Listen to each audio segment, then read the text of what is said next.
ये कायदे आजम मोहम्मद अली जना बानी पाकिस्तान ए बिल्कुल चमक दोया गुंबद जिन्हें गाजी इल्मुद्दीन का मुकदमा लड़िया और जनाब दसो तुसी और गाजी इल्मुद्दीन दहशतगर्द सी और बोलो जनाब वो कह रहे हैं जल्ला होया जे दहशतगर्द होंदा ते मैं मुकदमा लड़ना सी और ते मोहम्मद अरबी दा गुलाम सी मोहम्मद अरबी दी इज्जत दा पहरेदार सी तेन पता नहीं मैं जज के सामने की गल की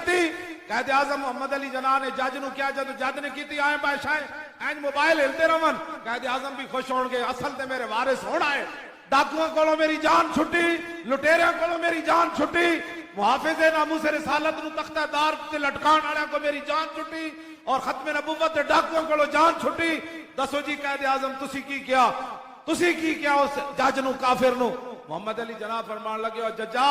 और आए बाएं शाये न करो मैं तेन पता ही कोई नहीं हुजूर दी उम्मत नु हुजूर नाल प्यार कितना